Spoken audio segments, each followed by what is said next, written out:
లష్కరే తొయ్యబా అనుబంధ సంస్థ the resistant front Pahalgam దాడి మేమే బాధ్యత వహిస్తున్నామంటూ ఒక ప్రకటన విడుదల చేసిన తర్వాత మనం ఆ రెసిస్టెంట్ ఫ్రంట్ ని ఉగ్రవాద సంస్థగా గుర్తించాలని ఐక్యరాజ్య సమితికి అనేక నివేదికలు పంపిస్తే ఐక్యరాజ్య సమితి కూడా ఈ నివేదికలు ధృవీకరించి ఇది రెసిస్టెంట్ ఫ్రంట్ ని ఉగ్రవాద సంస్థగా ప్రకటించడమే కాకుండా లష్కరే తొయ్యబా ఉగ్రవాద సంస్థను కూడా ఐక్యరాజ్య సమితి తన నివేదికలోనైతే పొందుపరిచింది. దాంతో ఇప్పుడు పాకిస్తాన్ కి అయితే షాక్ ఇచ్చినట్లయింది. అసలు ఏం చేయాలో అర్థం కాని పరిస్థితి పాకిస్తాన్. ఎందుకంటే గత కొంతకాలంగా లష్కరే తొయ్యబా అనేది లేదు, దాన్ని పూర్తిగా మేము రూపు మాపేశామని పాకిస్తాన్ చెబుతూ వచ్చింది. అలాంటిది ఇప్పుడు 2019 నుంచి ఇప్పటి వరకు ఐక్యరాజ్య సమితిలో ఈ లష్కరే తొయ్యబా గురించి ఒక్కసారి కూడా ప్రస్తావన రాలేదు. చివరికి భారత్ పట్టుబట్టడంతో ఈ లష్కరే అనుబంధ సంస్థ ఈ యొక్క ది రెసిస్టెంట్ ఫ్రంట్ దీన్ని ఉగ్రవాద సంస్థగా గుర్తించడమే కాకుండా దీన్ని లష్కరే తొయ్యబా అనుబంధ సంస్థగా గుర్తించాలని భారత్ అనేక విధాలుగా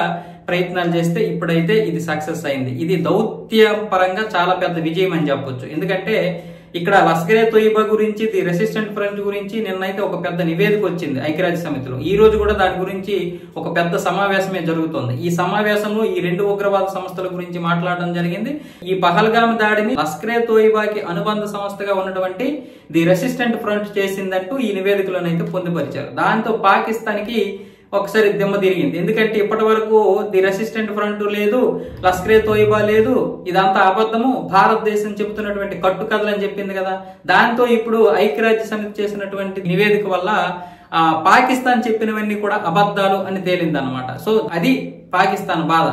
లష్కరే తొయ్యబా లేదు, మన అమెరికా కూడా ఇది రెసిస్టెంట్ ఫ్రంట్ గుర్తించింది.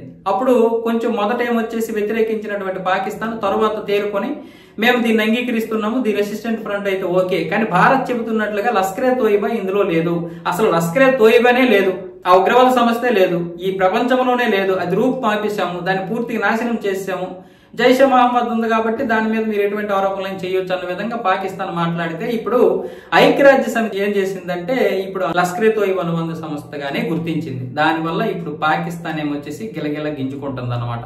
మనం ఎంత ప్రయత్నాలు చేసినా కూడా భారతే అన్ని విషయాల్లో కూడా ముందుకు వెళ్ళిపోతుంది.